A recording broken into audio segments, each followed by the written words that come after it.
Que Dieu vous bénisse. Ce matin, nous allons partager la parole de Dieu sur un terme encore fort important et édifiant pour les enfants de Dieu. La Bible nous enseigne plusieurs choses, parmi lesquelles celles que nous allons présenter ce matin. Nous parlerons ce matin, et je crois que nous allons continuer ce message, sur comprendre les signes de Dieu. Comprendre les signes de Dieu. Plusieurs d'entre nous avions l'habitude de chercher à comprendre ce que Dieu veut nous dire. Et plusieurs ne savent pas que Dieu utilise plusieurs moyens de communication, parmi lesquels les signes. Romains chapitre 4, verset 11 nous dit ceci. « Et il reçut le signe de la circoncision comme sceau de la justice qu'il avait obtenu par la foi quand il était incirconcis, afin d'être le père de tous les circoncis, tous les incirconcis qui croient, pour que la justice leur fût aussi imputée. » Exode chapitre 4, verset 8 dit, « S'ils ne te croient pas, dit l'Éternel, et n'écoutent pas la voix du premier signe, ils croiront à la voix du dernier signe. » Dieu montre dans ce texte qu'il est un Dieu qui parle par des signes. Et la précision de ce texte est fort importante parce que la Bible dit que s'ils ne croient pas à la voix du premier signe, ils croiront à la voix du second signe. Ce qui veut donc dire qu'un signe a pour nous une signification. Dieu dit une voix, c'est une expression qui veut dire que s'ils ne croient pas à ce qu'ils entendront au travers, s'ils ne croient pas à ce qu'ils entendront au travers du signe, alors ils y croiront à l'autre signe. Dieu pense donc que les signes sont un moyen adéquat pour parler aux hommes. Et ici, il s'agit non pas d'un peuple qui avait Dieu au milieu d'eux et qui vivait déjà dans la joie de la présence de Dieu, mais il s'agit d'un peuple qui avait fait des années sans voir la main de Dieu au milieu d'eux. Et comme remède, Dieu n'a pas dit à Moïse, va et parle simplement, mais Dieu a dit, au-delà de tes paroles, ajoute-y un signe. Le signe est fort puissant. Il est tellement puissant qu'il pouvait effacer 400 années de souffrance, 400 années de misère sous l'esclavage en Égypte. Si Dieu a parlé par le signe, c'est que le signe est capable de déplacer nos doutes et de nous éclairer sur un avenir glorieux. Écoutons. Le plus grand danger qu'il y a dans la communion avec Dieu est de rester constamment connecté à une manifestation de Dieu. Le plus grand danger qu'il y a dans la communion avec Dieu est de rester constamment connecté à une seule manifestation de Dieu. Lorsque vous êtes connecté à la manifestation de Dieu, vous oubliez que cette manifestation vient de la personne de Dieu. Il faudrait plutôt être attaché à la personne de Dieu qu'à une manifestation. La manifestation n'a pas de volonté, la personne de Dieu en a une. Cela veut dire, si aujourd'hui Dieu a utilisé un passage par lequel il vous a parlé tel qu'une voix audible, la voix audible n'a pas de volonté. La voix audible est une manifestation de la personne de Dieu. Mais en Dieu, il existe plusieurs types de manifestations quand il veut nous parler, quand il veut s'adresser à nous, et parmi lesquels les signes. Si vous restez accroché au fait que Dieu vous parle audiblement, un jour Dieu vous parlera par un signe et vous ne serez pas être capable de discerner que Dieu vient de me parler. Imaginez un seul instant que Moïse n'ait pas reçu le signe de Dieu. Il serait incapable de convaincre tout Israël que un jour nous sortirons de ce puissant roi. Cela veut un peu dire que vous êtes un Congolais aux États-Unis et Dieu vous dit que vous allez faire tomber Trump. C'est une véritable folie et pour que Dieu vous convainc, il vous donne non pas une parole seulement, mais il vous donne un signe. Alors, le signe est donc un langage de Dieu et il ne faut pas rester esclave des autres langages de Dieu. Parce que dans la personne de Dieu, il peut choisir volontairement de vous parler tantôt d'une manière, tantôt d'une autre. Un autre point qu'il faut retenir, celui qui est connecté à une manifestation de Dieu, non pas à la personne de Dieu, se rendra esclave de la manifestation de Dieu. Quand vous devenez esclave de l'ainsi dit l'Éternel, esclave d'une prophétie, esclave d'une manière de Dieu de faire ou d'agir, alors vous devenez maintenant distrait à toute autre manière de Dieu de vous parler. Vous bouchez vos oreilles sans le savoir, vous bouchez votre attention et il est impossible à Dieu de pouvoir vous révéler ce qu'il voulait vous dire par la voie d'un signe. Voici ce que vous devez savoir. Je vais donner certains points pour que nous puissions retenir ces choses et mieux les comprendre. Alors, dans notre à savoir de ce matin, première chose à savoir, Dieu est attaché aux signes au point qu'il nous en donne volontairement. Dieu est attaché aux signes au point qu'il nous en donne volontairement. Bibliquement parlant, Dieu décide de donner un signe à certaines personnes. Il le fait volontairement. Deuxième élément, Dieu est tellement attaché aux signes au point qu'il est capable d'accepter de nous en donner en réponse à notre prière.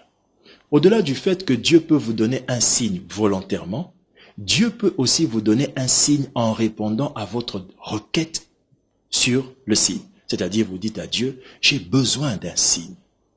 Et le dimanche prochain, nous allons voir ensemble comment demander les signes. Parce que demander un signe peut aussi être une preuve d'incrédulité. Mais nous allons voir, nous allons en parler dimanche prochain. Ne manquez pas le message du dimanche prochain. Voilà par exemple une preuve qui atteste que l'on peut demander à Dieu un signe. Le cas de Gédéon. Juge chapitre 6 au verset 17, la Bible dit que Gédéon lui dit, « Si j'ai trouvé grâce à tes yeux, donne-moi un signe pour montrer que c'est toi qui me parles. » Donc, le signe, on peut le demander et le signe peut attester la présence de Dieu. À ceci, il faudrait qu'on puisse maintenant avoir une définition sur les signes. Qu'est-ce qu'un signe dans la communion avec Dieu? Un signe est un fait qui intervient dans notre vie, voulant nous communiquer un message de Dieu ou sur Dieu. Un signe est un fait qui intervient dans notre vie, voulant nous communiquer un message de Dieu ou sur Dieu. Le signe que Dieu vous donne vous communique un message provenant de Dieu ou expliquant quelque chose sur la personne de Dieu. Le signe est le langage de Dieu qui est non pas réservé uniquement aux nouveaux convertis, non, le signe n'est pas un langage de Dieu pour les nouveaux convertis. Plusieurs personnes pensent que, au fur et à mesure qu'elles vont grandir dans les choses de Dieu, Dieu va commencer à de plus en plus parler avec une voix très très claire et très audible. Non, détrompez-vous. Il n'y a pas un langage de Dieu qui soit propre à la maturité. La maturité spirituelle n'exclut pas la volonté souveraine de Dieu de vous parler de la manière qu'il se décide lui-même de faire. Si Dieu décide de vous parler par un signe, quelle que soit votre position, il le fera. Lorsque Dieu a envoyé Jonas prophétiser et que Jonas commençait à douter, Dieu a fait pousser un arbre, Jonas était content et l'arbre a séché après qu'il y ait un vent et Jonas s'est mis à se plaindre. Mais Jonas était prophète de Dieu, mais Dieu lui parla par un signe. Dieu ne vous parlera pas par une voix grosse et audible juste parce que vous êtes devenu pasteur. Non, même étant pasteur, Dieu continuera à vous parler par la voix qu'il se décidera d'utiliser. Et s'il décide de vous parler par les signes, alors aujourd'hui il est préférable pour vous de mieux comprendre comment il procède pour ne pas rater un message, une orientation de Dieu. Alors, Dieu a utilisé des signes et aujourd'hui, on va essayer de voir, on va pas tout dire parce que sur le langage des signes, il y a beaucoup de choses à dire. Alors, qu'est-ce que Dieu peut nous dire au travers des signes? Qu'est-ce que Dieu peut nous dire au travers des signes? Premièrement, Dieu nous parle par des signes pour nous donner des orientations. Dieu nous parle par des signes pour nous donner des orientations. C'est une manière de Dieu de procéder quand il veut vous donner une orientation, d'utiliser un signe. La plus grande erreur que vous pourrez commettre, c'est d'attendre Dieu sur une autre piste pendant qu'il choisit une autre. Et si Dieu choisit de vous parler par le signe, sachez que au travers des signes, il peut vous donner, comment? Des orientations. Voici ce que disent les Saintes Écritures. 2 Samuel au chapitre 5, versets 23 à 24. La Bible dit, « David consulta l'Éternel, et l'Éternel dit, « Tu ne monteras pas. » David voulait savoir quelle était l'orientation à prendre, quelle direction prendre et comment prendre cette direction. Et regardez la réponse de Dieu. La Bible dit, « David consulta l'Éternel, et l'Éternel dit, « Tu ne monteras pas. Tourne les pas par derrière, et tu arriveras sur eux vis-à-vis des mûriers. » Verset 24. Alors, tendez vos oreilles. Quand tu entendras un bruit de pas dans les cimes des mûriers, alors hâte-toi, car c'est l'Éternel qui marche devant toi pour battre l'armée des Philistins. David cherchait que Dieu lui dise s'il montera ou pas. Et Dieu lui donne l'orientation, non pas en lui disant, quand tu m'entendras te dire, go, va. Mais Dieu lui dit, quand tu entendras le bruit des pas dans un endroit, dans le bruit des pas comme quelqu'un qui marche. Alors disons-le comme ça, c'est comme si ça paraît tellement simple, mais Dieu utilise ça pour parler. Et il dit, quand tu entendras le bruit des pas dans les cimes des mûriers, alors hâte-toi. C'est un signe. Je suis en train de te dire, va maintenant. Si David ne connaissait pas le langage des signes, il pouvait exposer toute l'armée à une défaite de guerre. Vous échouez dans votre vie, non pas toujours parce qu'il y a des sorciers de famille qui sont en train de vous lier, mais vous pouvez échouer par manque de discernement des signes qui vous orientent. Qu'est-ce que Dieu peut dire au travers des signes? Deuxièmement, Dieu nous parle par des signes pour nous donner des confirmations sur ses orientations. En dehors du fait que les orientations peuvent être communiquées par des signes, les signes peuvent aussi servir pour confirmer une orientation. Par exemple, dans la Bible, lorsque Dieu parle à Moïse, Dieu lui dit « Je t'envoie auprès de Pharaon. Je t'envoie sortir mon peuple. » C'est après, pour confirmer qu'il l'envoyait, qu'il lui donnait cette orientation, il lui donna un signe. Quand vous analysez, il y a eu le signe avant, le buisson, qui attire Moïse, et le signe après, la main qui se transforme lépreuse, et après il remet, et ça se change, elle devient pure. Le signe du bâton, jette le bâton se transforme en serpent, et après il le reprend, ça se transforme en bâton. Et je crois que les chrétiens de l'an 2020, si Dieu vous dit, prends le micro, jette-le par terre, et qu'il se transforme en serpent, vous direz, arrière de moi Satan. Ce qui fait tout simplement ça, c'est le fait que vous êtes resté esclave dans une manière ou une méthode de Dieu de fonctionner. Dieu parle par des signes et des signes qui lui sont propres, qu'il décide selon son bon vouloir.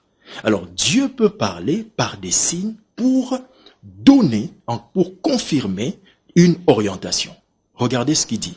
Josué 6 au verset 7, la Bible dit, Gédéon dit, si j'ai trouvé grâce à tes yeux, donne-moi un signe. Pour que le signe vienne faire quoi? Confirmer ce que tu m'as dit. Donc le signe peut confirmer ce que Dieu vous a donné comme orientation. Troisièmement, Dieu nous parle par des signes pour nous donner des preuves de sa présence. Dieu nous parle par des signes pour nous donner des preuves de sa présence. Le fait que Dieu soit là peut aussi être démontré par un signe.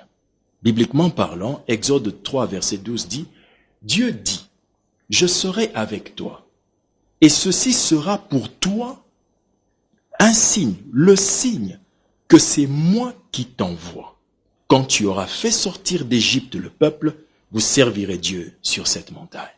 Ça sera pour toi un signe que c'est moi qui t'envoie. » Autrement dit, Dieu dit, je te donne un signe, je le dis, ce signe sera la preuve que je suis au milieu de toi.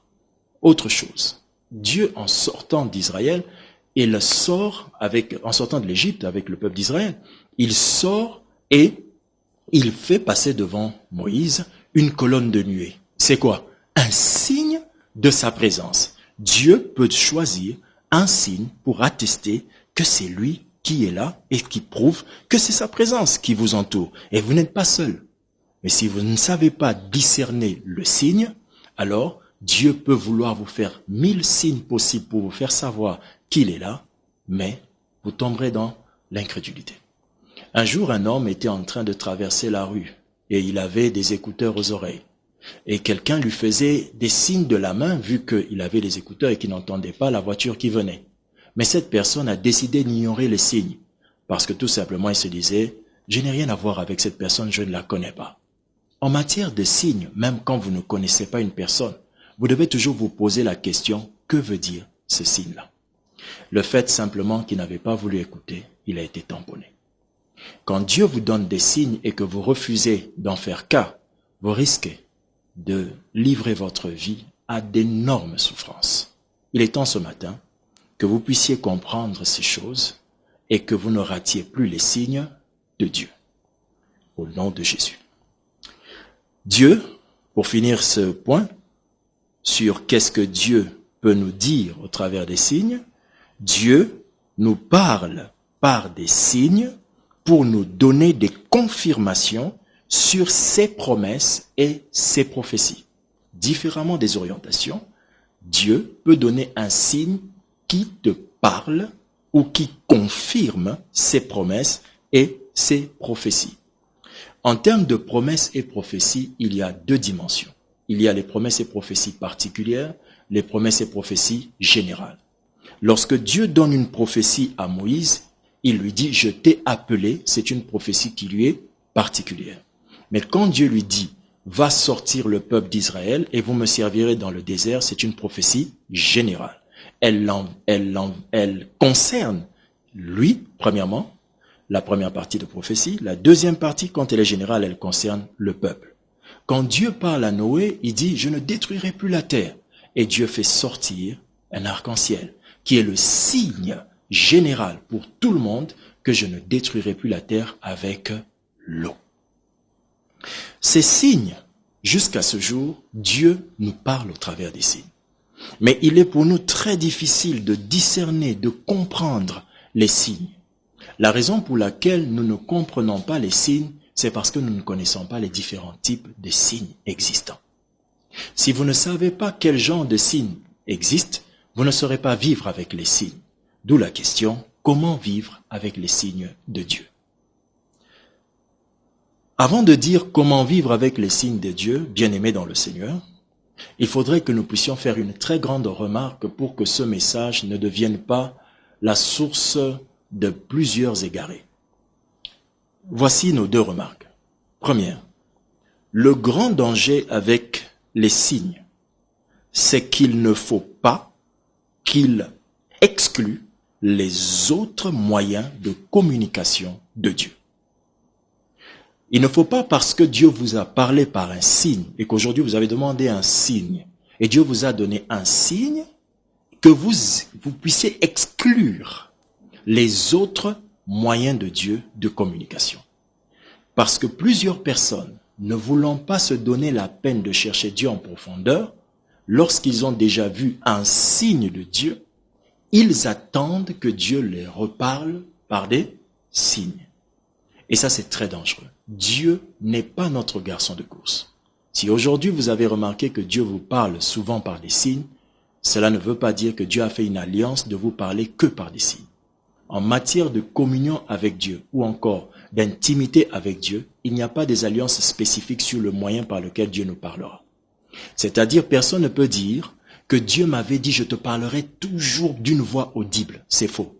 Dieu ne vous dira pas une chose pareille. Il peut vous dire « je te parlerai par des voix audibles, par une voix audible », mais il ne veut pas te dire que ça sera la seule forme ou le seul moyen, allais-je dire, pour lui de faire quoi? De vous parler. Parce que il y a d'autres moyens que Dieu peut utiliser pour vous parler. Et on aura le temps de citer ces moyens tout à l'heure. Laissez-moi d'abord vous donner la deuxième remarque très importante avant de continuer. Le grand danger avec les signes, c'est qu'il ne faut pas les voir partout. Le grand danger avec les signes, ne les voyez pas partout. Pasteur Lévy, en prêchant, il a levé la main gauche, 3 fois. Ça veut dire que Dieu va me bénir 3 fois. Attention. Le danger avec les signes, c'est ça. C'est qu'on commence à voir les signes partout. Il suffit que mon micro tombe, c'est un signe que Dieu m'a abandonné. Il suffit que je puisse trébucher sur l'estrade, c'est un signe que il y a eu une attaque, une flèche de l'ennemi m'a touché. Non. Ne voyez pas les signes partout. Il est possible que je trébuche parce que j'ai peur de l'auditoire. Mais vous penserez que c'est une attaque. Les signes ne doivent pas être vus partout. Si quelqu'un mange et il vomit, donc on l'a empoisonné. Dieu vient de le protéger. Non, il est peut-être allergique à ce qu'il mange ou encore il n'a pas aimé.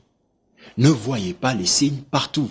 Sinon, vous qui voulez vous marier un jour et que vous voyez une sœur que vous voulez épouser et que vous la voyez de loin en train de dire à un frère, très calmement, frère, je ne voudrais plus jamais t'entendre me parler de ces bêtises parce que moi je sais que je suis appelé à un homme merveilleux. Vous la verrez parler tellement doucement avec beaucoup d'élégance que vous vous direz, j'ai perdu, je ne pourrai pas m'approcher de cette femme, c'est sûr qu'elle est avec ce monsieur-là. Et non, tu as juste mal interprété le signe. C'est une personne très douce qui est en train de plaquer le monsieur avec beaucoup de douceur. Mais le fait de voir les signes partout, vous commencerez à comprendre tout de travers. Et ça, c'est ce qu'il faut éviter. Que Dieu vous bénisse. Alors, maintenant, comment vivre avec Dieu? Comment vivre avec les signes de Dieu? Pour vivre avec les signes de Dieu, il faut savoir d'abord qu'il en existe 10 catégories. Il existe 10 catégories de signes dans notre relation avec Dieu.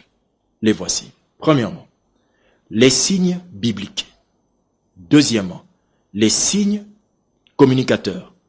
Troisièmement, les signes du combat. Quatrièmement, les signes prophétiques. Cinquièmement, les signes d'un oint. Sixièmement, les signes d'un béni de Dieu. Septièmement, les signes de l'ennemi. Huitièmement, les signes souverains. Neuvièmement, les signes charismatiques. Et enfin, 10e signe, les signes messianiques. Tous ces signes sont des formes de signes par lesquels Dieu nous parle. Quand Dieu veut vous parler par des signes, il peut utiliser l'un de ces 10 signes. Connaître cela vous aidera à pouvoir savoir que ça, Dieu est en train de me parler. Premièrement, les signes bibliques. Les signes bibliques sont un ensemble de circonstances de la vie qui correspondent aux situations de la Bible, pouvant nous donner une orientation ou une preuve de la présence de Dieu. Les signes bibliques sont un ensemble de circonstances de la vie qui correspondent aux situations de la Bible, pouvant nous donner une orientation ou une preuve de Dieu. Matthieu chapitre 12, verset 39. Écoutez attentivement. La Bible dit, Jésus leur répondit, « Une génération méchante et adultère demande un miracle, il ne leur sera donné d'autre signe que celui du prophète Jonas. » Qu'est-ce que Jésus est en train de leur dire? Vous ne pouvez pas me demander un signe pendant que ce que je suis en train de vous dire, vous pouvez le comparer à ce que la Bible dit. Ça s'appelle des signes bibliques. On ne demande pas à Dieu, et je veux certainement le dire au prochain enseignement, on ne demande pas à Dieu un signe pour confirmer qu'il a dit qu'il ne faut pas voler.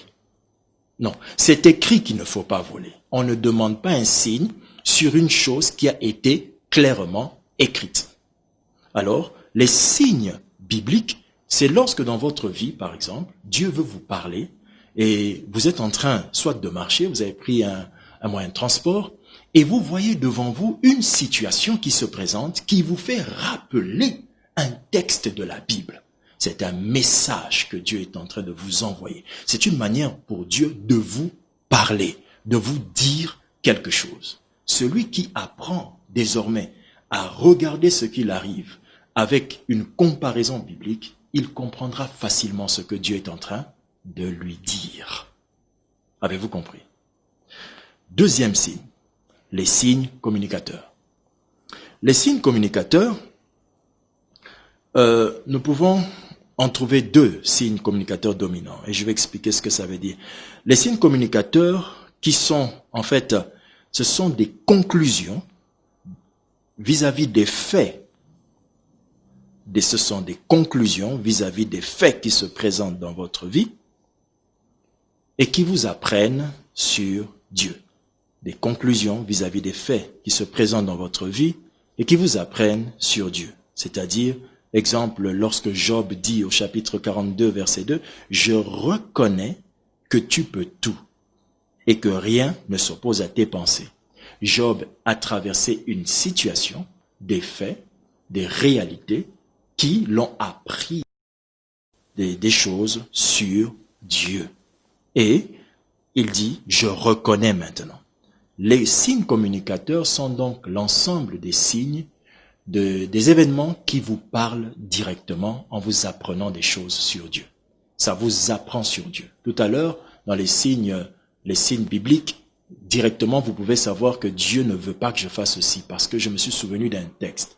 Mais dans le signe communicateur, vous pouvez, non, ça n'a rien à voir avec ce que je dois faire nécessairement, mais j'ai appris quelque chose sur Dieu en voyant quelque chose ou en vivant quelque chose. C'est un signe communicateur.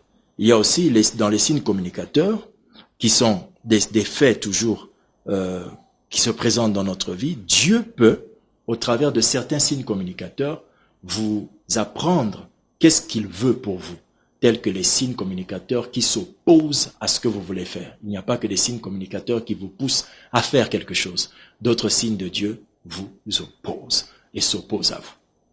En dehors des signes bibliques et des signes communicateurs, vous avez les signes de combat.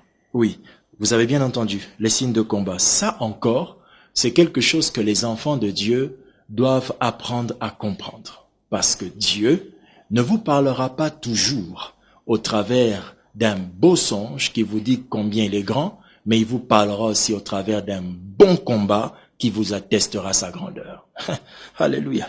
Les signes du combat sont un ensemble d'oppositions inexplicables qui vous bloquent ou perturbent la réalisation d'une promesse divine. Les signes de combat sont un ensemble d'oppositions inexplicables, ok, qui vous bloquent ou perturbent la réalisation d'une promesse divine. En analysant un signe de combat, vous comprendrez que Dieu est en train de m'indiquer qu'il y a quelque chose de grand derrière ça. C'est pourquoi j'ai un combat. Ce combat n'est donc pas pour moi le signe d'être maudit, mais le signe d'être sur le bon chemin. La Bible dit dans Jérémie 1,19, parmi les prophéties que nous avons de Dieu, en voici une. Ils te feront la guerre. C'est aussi une prophétie que tu as reçue. Alléluia, dis Amen. Ils te feront la guerre. Ça fait partie des merveilleuses prophéties que Dieu vous a données. Ils te feront la guerre et il dit, mais ils ne te vaincront pas, car je suis avec toi. Que veut dire ce texte? j'attesterai ma présence à tes côtés en te donnant la victoire sur les combats que tu vas rencontrer. Alléluia. Que Dieu soit béni pour sa parole. D'où certains combats ne doivent pas paraître continuellement à vos yeux comme étant une indication d'être possédé, d'être envoûté. Aujourd'hui, nous allons sur la Lune parce qu'il y a eu quelque chose qui nous a poussé à y aller. La plupart des grandes découvertes du monde sont le résultat des obstacles que le monde a rencontrés. Donc, si vous appelez tous les combats des malédictions, vous ne découvrirez jamais votre particularité. Il y a certains problèmes que vous avez aujourd'hui qui sont la base ou encore l'enseignement qui va être le fondement de votre vision de demain. J'ai été un homme qui a eu du mal à avoir des enfants. Et mon épouse et moi, nous avons eu du mal à pouvoir nous multiplier. J'étais malade et mon épouse était malade. Nos maladies qui empêchaient la fécondité nous ont permis de découvrir le Dieu qui donne des enfants. Ce Dieu qui donne des enfants nous a appris que lorsqu'il nous demande d'avoir des enfants, il ne le propose pas, mais il nous en donne un ordre. La Bible dit, multipliez-vous et remplissez la terre. Dieu ne vous le propose pas, mais c'est un ordre. Cette phrase, nous l'avons entendue lorsque le médecin nous a dit que maman avait un kyste ovarien qui ne pouvait pas être guéri. C'est alors que nous avons dit à Dieu que maman est mariée à papa de manière régulière. Nous n'avons pas triché. Et c'est alors qu'en pensant à tout ça, en priant Dieu, Dieu nous parlera en nous disant « Je vous ai dit, multipliez-vous, remplissez la terre. » Ce n'était pas une proposition, c'est un ordre. Alors, multipliez-vous. C'est alors que j'ai répondu à Dieu ce jour-là, je lui ai dit, donc, si tu me laisses stérile, tu m'encourages à te désobéir. Cette révélation nous a donné 3 enfants. Mais si ce combat, nous ne l'avions pas compris et nous n'étions pas allés auprès de celui qui avait nos vies entre ses mains, nous n'en sortirons jamais avec un message qui bâtirait, qui fondera, qui sera le socle de notre ministère en rapport avec les couples qui veulent et qui ont besoin de fécondité. Donc, il ne faut pas mal interpréter les combats. Le combat qui est sous le contrôle de Dieu est celui qui vous fait percevoir la suite, mais dans lequel vous voyez comme un obstacle. Mais vous voyez toujours la suite. Le combat qui est de Satan, vous ne voyez pas ni le lendemain, vous ne voyez même pas ni d'où vous venez, ni où vous allez. Le combat que Dieu autorise est le combat dans lequel vous savez que vous avancez, mais vous sentez qu'il y a une résistance. Israël n'avait pas d'autre choix que de marcher. Vous savez pourquoi? Dieu savait que quand il enverrait Israël vers la terre promise, avec certaines souffrances et combats qu'il rencontrerait, il pourrait rentrer en Égypte. Alors Dieu a fait une chose merveilleuse. Il les a fait traverser par l'eau pour que personne ne puisse prendre une pirogue d'aucune manière pour retourner en Égypte. Dieu a dit plus tard, je vous ai fait traverser le désert afin de vous transformer, de vous purifier et de changer votre cœur. Le combat que Dieu autorise est dans la prophétie de votre destinée. Mais c'est à vous de comprendre cela comme étant un signe, un langage de Dieu qui est venu pour faire quoi? Me transformer, m'équiper pour un avenir glorieux. Que Dieu vous bénisse. La Bible enseigne encore, 4e signe, je suis au 4e signe, voilà. Les signes prophétiques. Les signes prophétiques sont des situations qui se présentent à nous avec une signification qui influencera notre destin. Les signes prophétiques sont un ensemble de situations qui se présentent à nous avec une signification qui influencera notre destin. Comment vous pouvez comprendre que vous êtes face à un signe prophétique? Il y a quelque chose de prophétique devant vous. C'est un signe qui vous parle de quelque chose qui va arriver ou bien qui va influencer votre destin. Voici quelques quelques astuces. Quand vous remarquez la répétition dans la bouche des hommes d'une parole que vous avez entendue de Dieu, sachez que vous êtes en train d'écouter quelque chose qui est lié à votre destin. Vous pouvez vous retrouver dans un bus, n'importe où, et vous entendez quelqu'un en train de conseiller une autre personne en rapport avec les choses que Dieu vous a dites. Vous êtes face à un signe de destin qui atteste que ce que Dieu m'a dit arrivera. C'est vraiment le plan de Dieu et je suis en train d'aller vers ma destinée. Dieu ne permet pas des choses par hasard. Vous allez me dire, Pasteur Lévy, on doit voir les signes partout. J'ai déjà précisé qu'on ne voit pas les signes partout, mais qu'on reste en communion avec Dieu pour discerner les différents signes que Dieu présente ou place devant nous. Jésus a répondu et a dit, regardez le ciel, il s'assombrit. Vous pouvez reconnaître que la pluie viendra par le signe du ciel. Donc, Dieu a fait en sorte que l'homme apprenne à vivre sur terre d'après quoi? Les signes. Il n'y a aucune pancarte céleste qui est installée pour nous dire que nous sommes en saison sèche. Aucune pancarte céleste est installée pour nous dire que c'est l'été. Nous avons compris les signes et nous avons défini notre façon de vivre en fonction des signes. Et tout homme, déjà naturellement, sait vivre d'après les signes, alors spirituellement, vous devez apprendre à les discerner et à les interpréter. Le cinquième signe, le quatrième signe que nous avons dit, c'était prophète, le signe prophétique.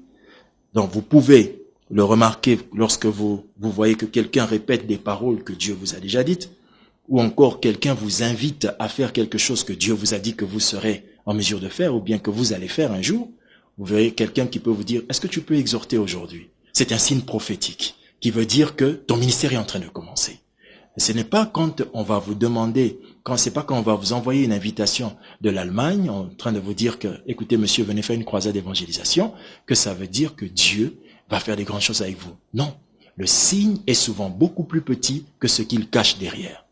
Ce que Dieu vous dit, quand on vous demande de modérer un culte, quand on vous demande de diriger la prière du matin, la prière de famille, ces invitations-là vous introduisent dans votre destinée. À vous de comprendre ces signes prophétiques au nom de Jésus. Cinquièmement, les signes d'un oint de Dieu. Les signes d'un oint de Dieu. Les signes d'un oint sont l'ensemble des actions liées à la présence d'un oint, ou l'ensemble de ces actions, de ces attitudes, lorsque vous êtes en train de traverser une situation et que vous êtes face à un oint, l'ensemble de ces faits, de ces actions peuvent devenir pour vous des signes. Et on va le dire avec beaucoup de détails pour que vous puissiez très bien comprendre ce que Dieu vous dit. Écoutez, il existe quatre actions qui sont liées à un oint de Dieu. Et quand vous le voyez, dans ces quatre actions, vous devez comprendre que c'est un signe de Dieu. Dieu est en train de vous parler. Les voici. Premièrement, première action du oint, la présence inattendue d'un oint. La présence inattendue d'un oint. Avant d'évoluer, je pense que je devrais expliquer qu'est-ce qu'un oint. Un oint, peut-être vous le savez, mais d'autres ne le savent pas. Un oint de Dieu, c'est tout simplement une personne qui a reçu un appel de Dieu, reconnu par Dieu et reconnu par les hommes. Un oint de Dieu a été choisi par Dieu, d'où le mot oint, choisi par Dieu, sur lequel on a déposé un sceau de Dieu et il travaille pour la gloire de Dieu. Eh bien, ce genre de personnes, c'est un peu de nos jours ce que nous appelons les pasteurs, ce que nous appelons nos encadreurs, ce que nous appelons nos prophètes, nos évangélistes, nos docteurs, les différents oints de Dieu qui sont avec nous. Il y a quatre choses que ces personnes font qui deviennent des signes pour nous, soit des langages de Dieu pour nous. La première chose, c'est leur présence inattendue. Écoutez, quand vous voyez votre pasteur qui n'avait pas programmé être chez vous, venir chez vous, vous ne pouvez pas prendre cela à la légère. Même si lui ne sait pas pourquoi il est venu chez vous, vous devez comprendre le signe. Car le signe n'est pas un signe pour lui-même. Le signe est un signe pour vous. Si votre pasteur est arrivé, cela n'impacte pas nécessairement sa vie, mais il impactera sa vie, votre vie. Sa présence impactera votre vie. La présence inattendue d'un oint est un signe. Que disent les Écritures? Samuel est entré dans la ville et tout le monde a dit, le prophète est là, c'est que quelque chose va arriver. Et on a demandé à Samuel, pourquoi es-tu venu? Pourquoi a-t-on demandé à Samuel la raison de sa présence? Parce que ce peuple savait que la présence inattendue d'un prophète indiquait certainement un événement. Les hommes de la Bible étaient fort sages. Aujourd'hui, nous avons abandonné le fait de rester attentifs à certaines choses parce que nous nous sommes habitués à nos pasteurs. À cause de cette habitude, comme je l'ai dit, le signe n'est pas un signe pour lui-même. À cause de cette habitude avec votre pasteur, lui qui était le signe que Dieu a décidé de vous bénir, peut passer dans votre maison, sortir et rien ne se passe. Une femme a dit un jour, cet homme que je vois passer est un saint homme de Dieu. Faisons-lui une maison. C'est cette même femme qui, après avoir mis au monde un enfant, l'enfant qui est tombé malade, elle a pris le même enfant pour le mettre dans la chambre de l'homme de Dieu. Si cette femme n'avait pas vu en cet homme de Dieu un signe parce qu'il passait de manière inattendue pour elle par là, cette femme allait passer aussi à côté de son destin. Elle n'aurait pas eu d'enfant, elle n'aurait pas eu de résurrection de son enfant. Ce que vous ratez en vous habituant à votre pasteur, parce que vous savez ce qu'il aime comme goût, vous savez ce qu'il aime comme nourriture, comme je ne sais pas quoi, en ratant ces choses spirituelles que Dieu peut faire dans votre vie au travers du signe du oint de Dieu qui vient dans votre maison, vous pouvez priver à votre postérité de la visitation divine. Si elle n'avait pas tenu compte de cet homme, elle n'aurait ni de postérité, ni influencé cette postérité par une résurrection. Alors attention. Un oint, quand il vient chez vous, de manière inattendue, c'est un signe. Autre chose, sur les signes du oint, la parole, ou encore les paroles d'un oint qui correspondent à une situation que vous traversez, c'est un signe. Les paroles d'un oint à une situation que vous traversez sont réellement des signes de Dieu. Votre pasteur peut ne pas avoir connu, ou le frère en Christ ou la sœur en Christ qui vient chez vous, peut ne pas connaître dans quelle situation vous êtes maintenant, ou bien ne sait pas de quoi vous avez parlé avec votre frère, votre épouse, votre époux. Mais en venant à la maison, elle vous apporte une exhortation qui correspond à la situation que vous êtes en train de traverser. Ça s'appelle un signe de Dieu, que Dieu est en train de vous parler. Si vous ratez cela et que vous attendez le culte du dimanche, ou vous attendez d'être reçu par votre pasteur le mardi ou le jeudi, vous avez raté le signe de Dieu. Une femme nommée Agar, qui ne connaissait pas Dieu, est allée dans le désert avec son enfant, elle n'avait plus d'eau. Et là, elle a demandé de l'eau à Dieu. L'eau est sortie du désert. Cette femme a su localiser le signe de la présence de Dieu. Elle a invoqué Dieu dans un moment très crucial. Et elle a vu l'eau. Elle n'a pas confondu ça à un mirage. Pourquoi? Elle avait compris que ça, c'était Dieu. Mais si elle regardait cette eau comme un mirage, qui est l'effet que nous avons dans le désert, en regardant au loin, vous aurez l'impression de voir de l'eau, ça s'appelle un mirage. Et si elle voyait, elle pensait que c'était un mirage, elle allait se dire, c'est juste un mirage d'eau. Elle allait rater sa visitation, elle serait morte, son fils serait mort. Et toute la Palestine n'existerait pas, rien qu'à cause de cette femme, car son fils est le père des Palestiniens. Imaginez alors ce que vous pouvez rater quand vous prenez à la légère les paroles qu'un oint vous dit et qui correspondent à votre destinée. Alléluia. L'eau correspondait à son besoin. Les paroles de votre prédicateur ou de votre frère qui est venu dans votre maison correspondent à votre besoin. C'est un signe de Dieu. Buvez-les, acceptez cela et croyez que Dieu vous a parlé. Amen. Troisièmement, avant-dernier point pour finir, le besoin d'un oint. Le besoin d'un oint. La Bible dit que si vous donnez un verre d'eau à l'un de mes disciples, juste parce qu'il est mon disciple, vous ne manquerez pas votre récompense.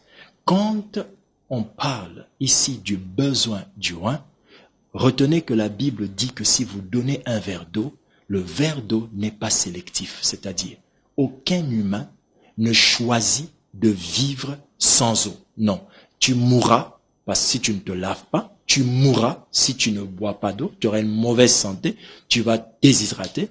Aucun humain ne peut mettre de l'eau de côté, soit pour se laver ou pour consommer. Et la Bible dit, si tu donnes un verre d'eau à l'un de mes plus petits, ce qui veut dire un besoin que tu réponds à son besoin.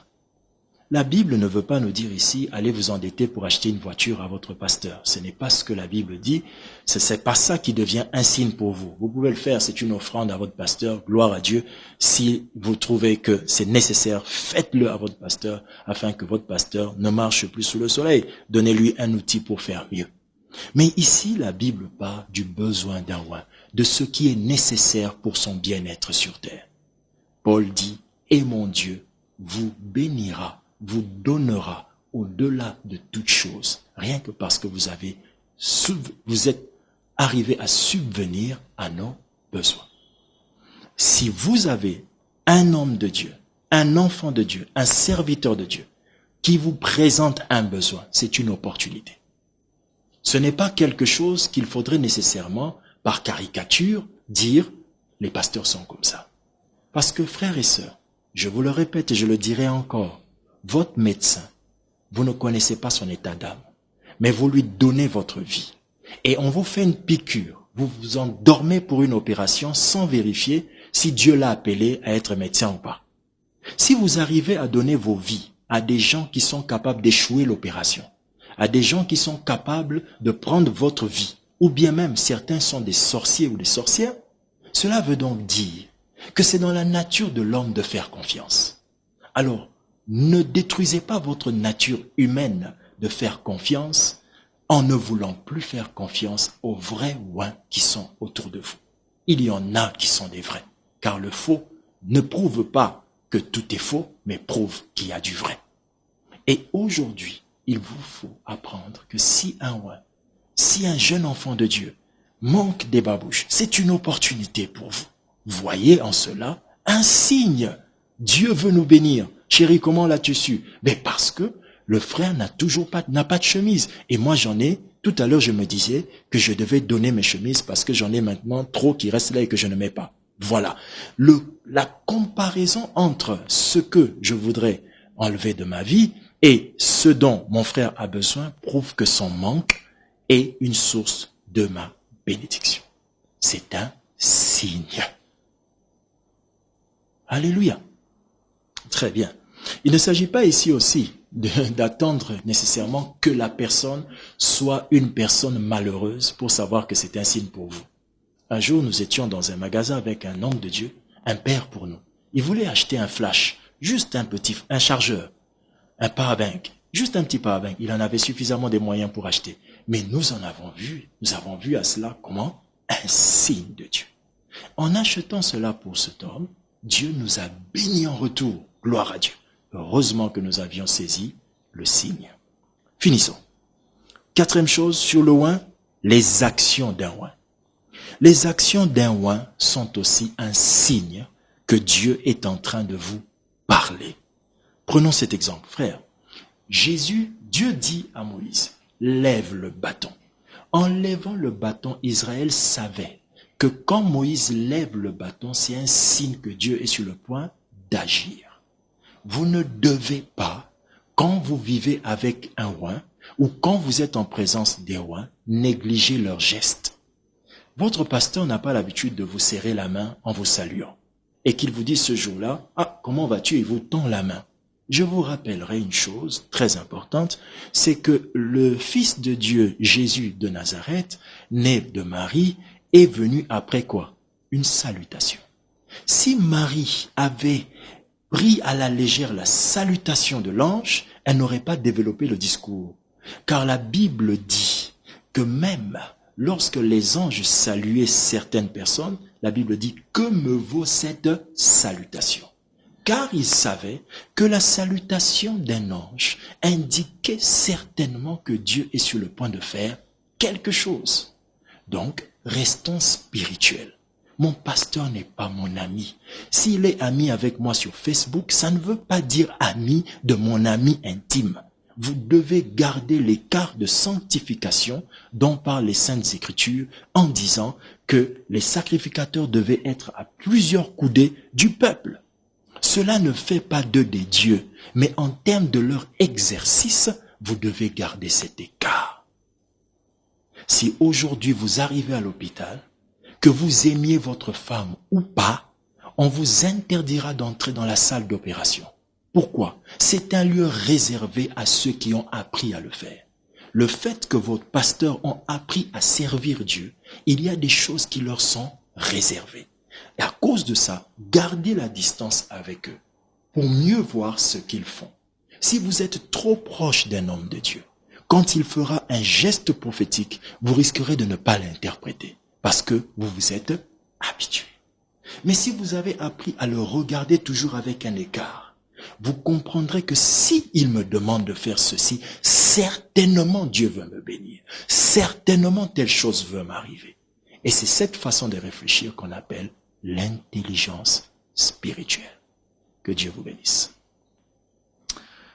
Nous allons rendre grâce à Dieu pour cette première partie et nous continuerons ce message encore les dimanches prochains. Prions le Seigneur. Tendre Père Céleste, selon ta sainte parole de ce matin, nous voulons te rendre grâce de ce que tu nous as appris à discerner, à comprendre les signes. Dans cette grande école sur les signes de Dieu, nous prions que notre intelligence se renouvelle pour discerner le pourquoi des choses et pour comprendre ce que nous sommes censés faire face aux différents signes qui sont présentés devant nous. Nous te demandons la grâce de ne pas être distrait face aux différents signes que tu nous donnes, que tu nous montres. Puisses-tu dans ta miséricorde nous ouvrir l'intelligence et que à chaque fois que tu nous donneras un signe biblique, que nous puissions le comprendre. À chaque fois que tu nous donneras un signe communicateur, que nous puissions le comprendre. À chaque fois que tu nous donneras un signe au travers de tes oins ou un autre signe dans les signes que nous avons cités et que nous citerons, permets-nous d'avoir l'intelligence de comprendre cela. Nous te supplions. Fais-nous grâce. Nous sommes en train de passer chaque jour, peut-être à côté de ce qui était prévu pour nous. Ne nous empêche, ne nous prive plus de ton orientation. Que notre distraction ne nous fasse plus tomber dans des choses qui nous égarent du plan. S'il te plaît, ma famille peut souffrir à cause de mon manque de discernement de tes signes. Mon épouse, mon époux peut souffrir. Nos foyers peuvent souffrir à cause de manque de signes, de discernement de signes. Que cette prière qu'une femme élève ou qu'un homme élève dans sa maison aujourd'hui puisse trouver, ô Dieu, ta bonne grâce, afin que tu nous répondes et que cette intelligence spirituelle demeure dans nos cœurs pour toujours. C'est au nom de Jésus que j'ai ainsi prié pour tous ceux qui ont écouté cette parole. Amen. Oh, que Dieu vous bénisse. Et je crois et j'en suis sûr que plusieurs sont bénis ce matin. Gloire au Seigneur pour cela. Alléluia. Et alors, je suis convaincu que le dimanche prochain, il ne faut pas le manquer parce que ça sera certainement un enseignement béni, un enseignement plein de grâce pour nos vies. Et gloire à Dieu pour ce qu'il fera. Alors, je vais d'abord avant de vous donner des informations particulières, je voudrais vous inviter à suivre les annonces et après, nous reviendrons après après ces annonces pour nos annonces spéciales. Que Dieu vous bénisse. Suivons.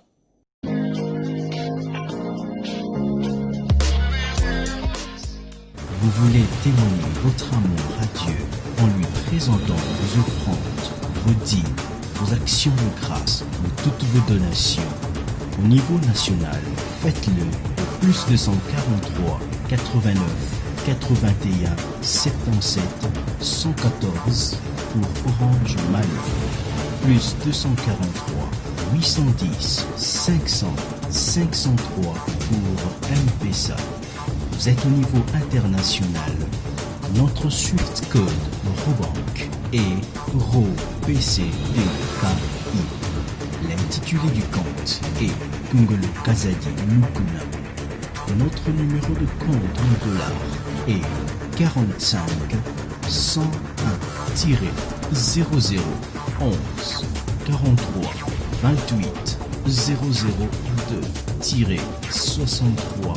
Vous pouvez aussi le faire directement dans notre site internet www.pasteurlevin.org/donation. Vous pouvez aussi le faire directement par PayPal www.paypal.me/JLN-Mission. Que le Seigneur vous bénisse. Amen. Gloire à Dieu. Gloire au Seigneur Jésus. Nous voulons rappeler que le jeudi est un jour très particulier pour nous parce que c'est le jour dans lequel nous enseignons et nous prenons pratiquement toute la journée à prier et donner des enseignements sur la guérison de la stérilité.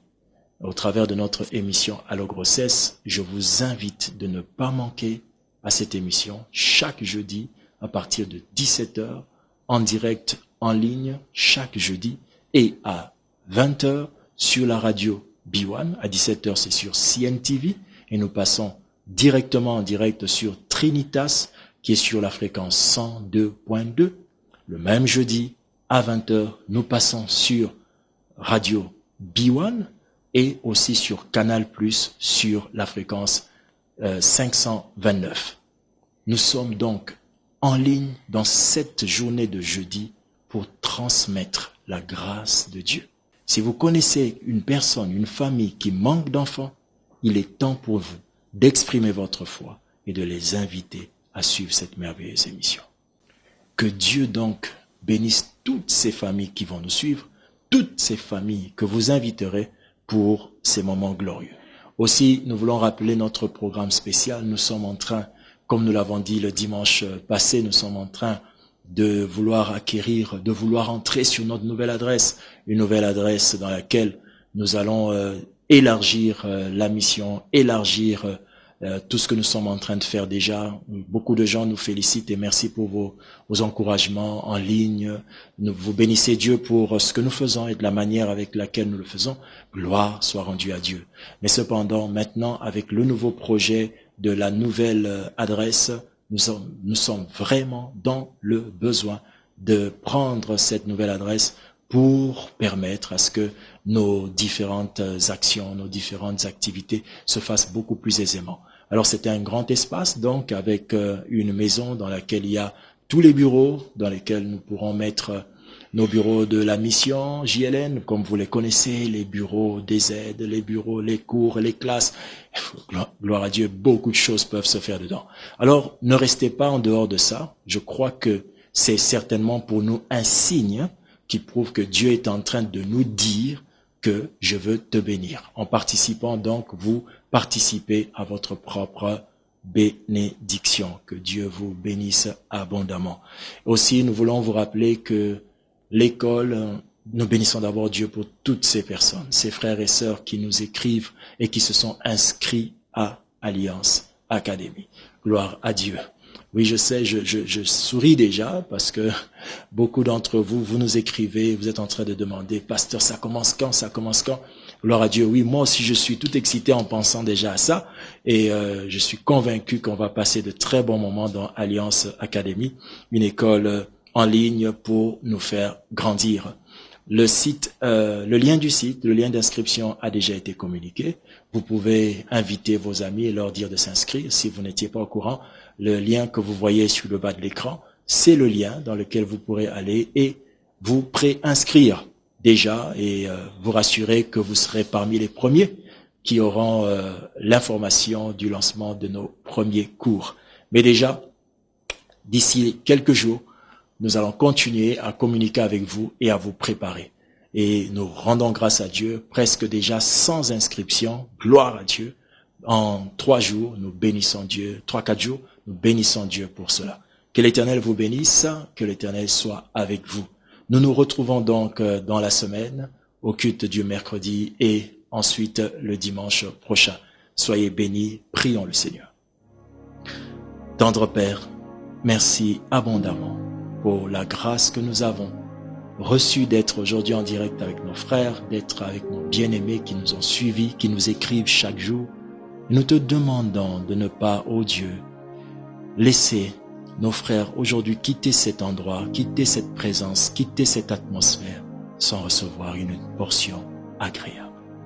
Bénis-les d'une abondante grâce et que tous les malades soient guéris, que tous ceux qui ont besoin de plénitude reçoivent la plénitude du Saint-Esprit, que l'abondance de ton onction puisse affecter la vie et le ministère de ceux qui nous ont suivis ce matin.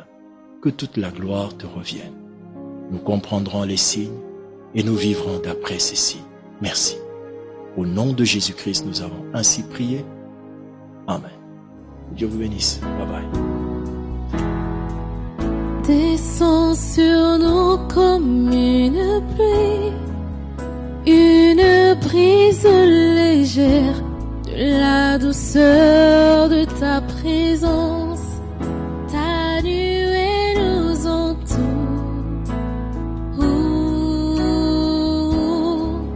Ta nuée nous entoure.